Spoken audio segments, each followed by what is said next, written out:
L'Office central de protection des mineurs a reçu dans ses locaux une délégation composée de l'UNFPA, de l'UNICEF et du ministère de la Famille ce dimanche 8 mars.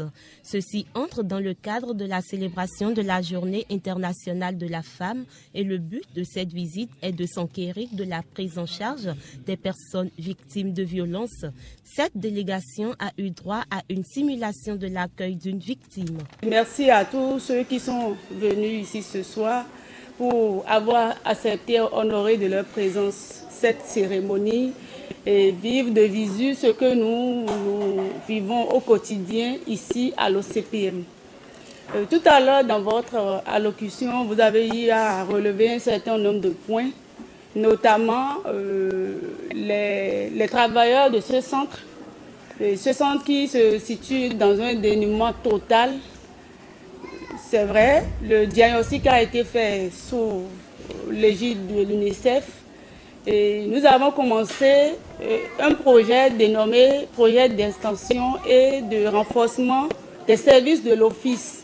Parce qu'à un moment donné, nous nous sommes dit que l'Office ayant une compétence nationale est seulement à Cotonou et ne répond qu'aux sollicitations de Cotonou et de ses environs.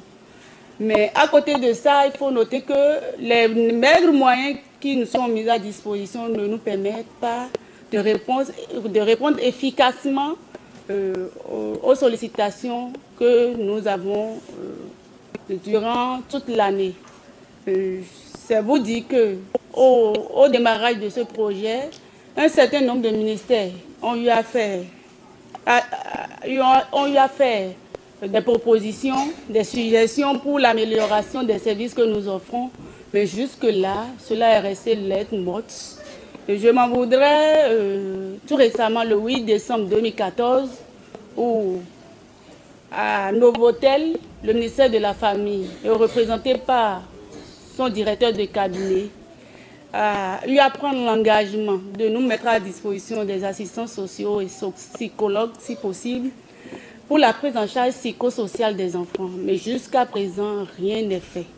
Et tant qu'il reste à faire, nous dirons que effectivement rien n'est fait. Il faut œuvrer, s'activer pour que cela connaisse une réalité. Également, au niveau de l'infirmerie tout à l'heure, vous avez vu, nous dirons que nous sommes à l'étape empirique pratiquement.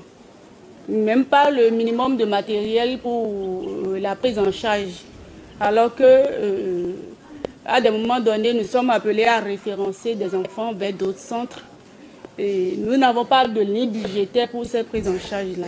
Donc c'est pour vous montrer ce que nous vivons réellement dans notre quotidien et vous dire notre détermination à travailler pour le bien-être des enfants. Il suffit seulement de nous accompagner dans le mouvement. Nous sommes prêts, le personnel est rompu à la tâche. Nous n'attendons que votre main tendue. Je vous remercie.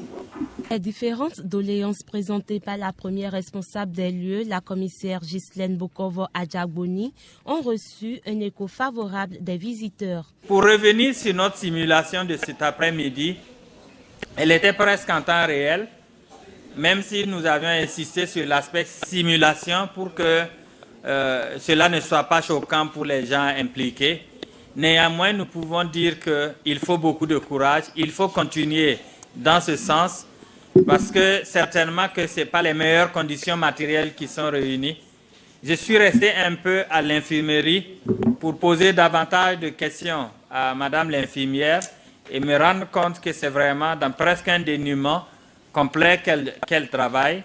Et nous avons tous vu comment à l'accueil, on doit noter à la main tout ce qui se dit et ce n'est pas du tout simple.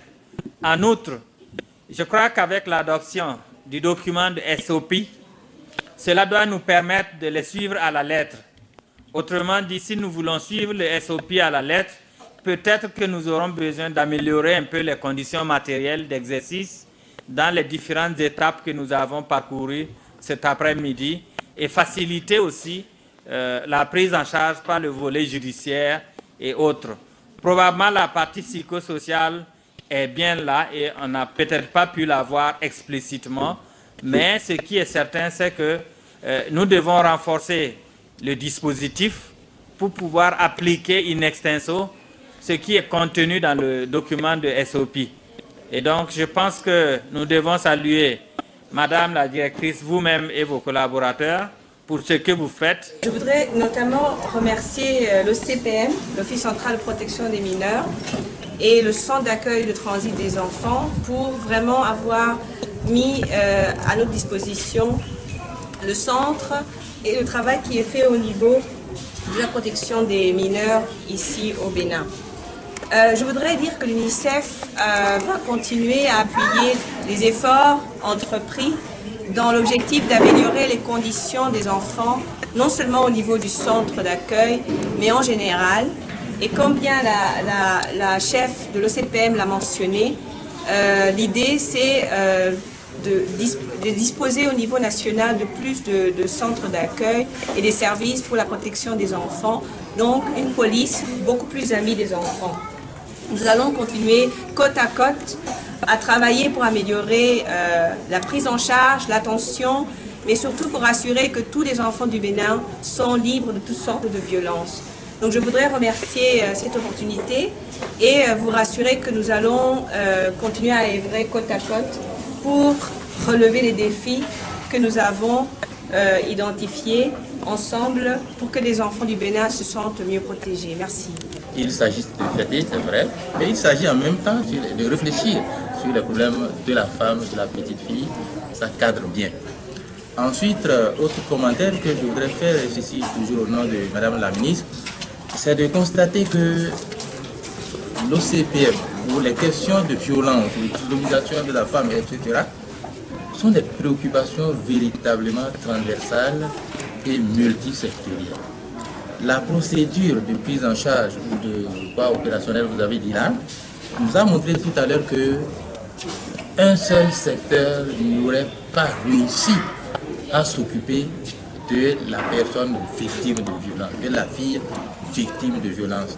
C'est clair que tous les acteurs, plusieurs acteurs doivent intervenir dans ça pour assurer une prise en charge intégrale de la victime de violence.